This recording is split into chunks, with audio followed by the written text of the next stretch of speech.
చెప్పగలుగుతావు? ఒక సంఘటన దేవుని బిడ్డలారా,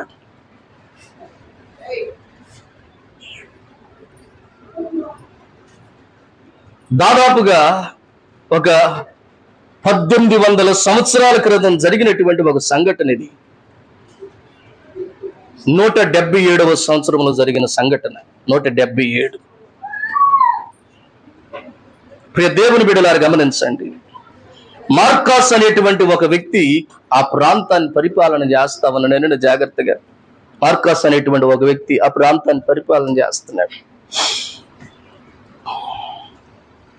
అతడు చాలా క్రూరమైన మనస్తత్వం కలిగిన వాడండి. ఎంత క్రూరుడు అంటే ఆ ప్రభుని ఆరాధించే వారిని పట్టుకొని రకరకాలుగా హింసించి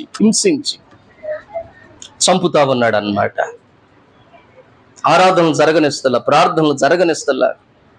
విశ్వాసులు అని తెలిస్తే చాలు, ప్రభు నమ్మారు అని తెలిస్తే చాలు, పట్టుకొని బంధించి రకరకాలుగా హింసించి వారిని చంపుతా ఉన్నాడు. రకరకాలుగా. ప్రియ దేవుని బిడ్డలారా, లాయన్స్ అనేటువంటి పట్టణంలో జరిగినటువంటి సంఘటన ఇది. ఒక రోజున దాదాపుగా ఒక 20 మంది క్రైస్తవుల్ని పట్టుకున్నాడండి. 20 మంది క్రైస్తవుల్ని. వారిలో 16 సంవత్సరాలు వయసు కలిగినటువంటి చాలా బక్కపలసుగా ఉండేటువంటి ఒక యవన బిడ్డ కూడా దొరికింది. ఆమె పేరు బ్లాండినా అని రాయబడింది. పట్టుకున్నారండి. పట్టుకొని వాళ్ళని బంధించి తీసుకొని వెళుతుంటే అనేకులు వాళ్ళు చూస్తా ఆ బ్లాండినా వైపు కూడా చూసి చాలా మంది అనుకున్నారు, అయ్యో చాలా బక్కపలసుగా ఉంది, ఈ అమ్మాయి కూడా దేవుడిని నమ్ముకుందా? 20 మందిలో ఈ అమ్మాయి బలహీనంగా కనపడుతుంది,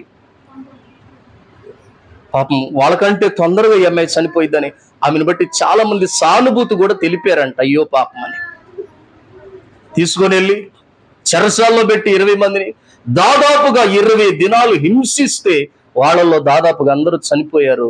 ఈ బ్లాండినా అనే ఈ 16 సంవత్సరాల ఈ వయసు కలిగిన యవనస్తురాలు మాత్రం చనిపోలేదండి.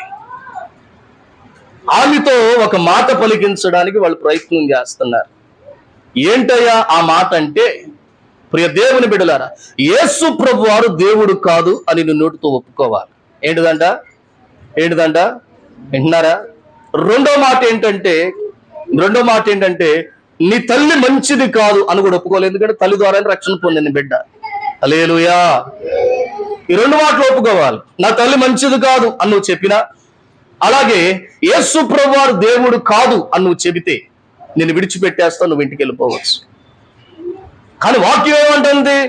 దేవుని బిడ్డలారా, ఆయన మాత్రమే దేవుడు. హల్లెలూయా.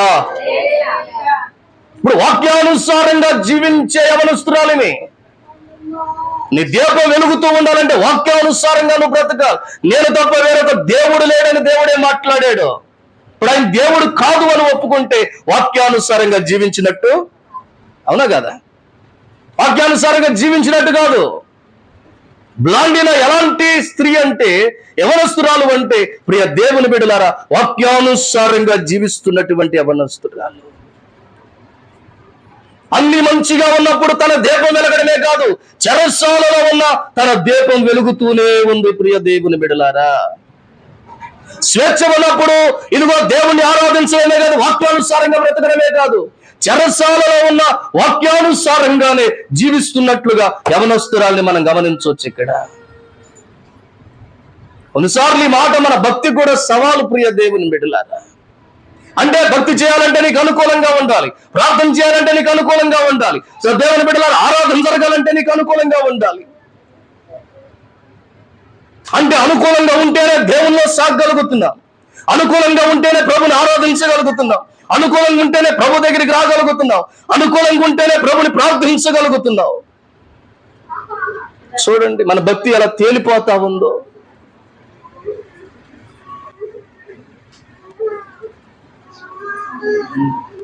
ఆ మాట పలికిద్దామని వాళ్ళు ఎన్ని మార్లు చెప్పినా, ఎంత హింసించినా, యేసు దేవుడు కాదు అనే మాట మాత్రం చెప్పడం లేదండి.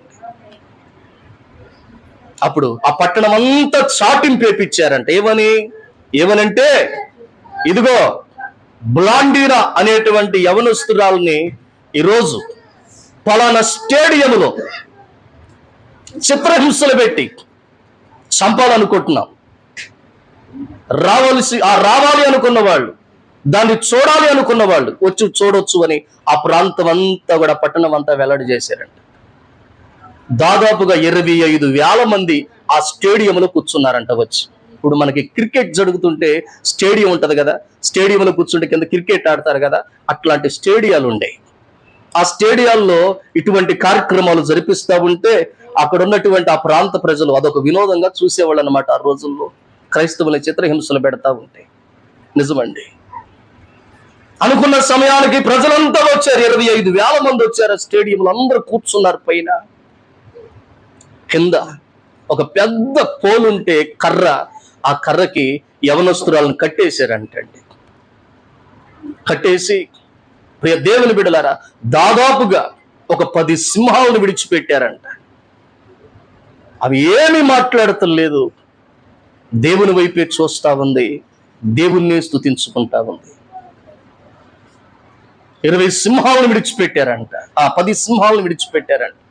అక్కడ ఉన్న వాళ్ళంతా అనుకుంటున్నారంట పైన ఆ సింహాలు ఆమెను చీల్చి పారేస్తాయి అనుకున్నారు.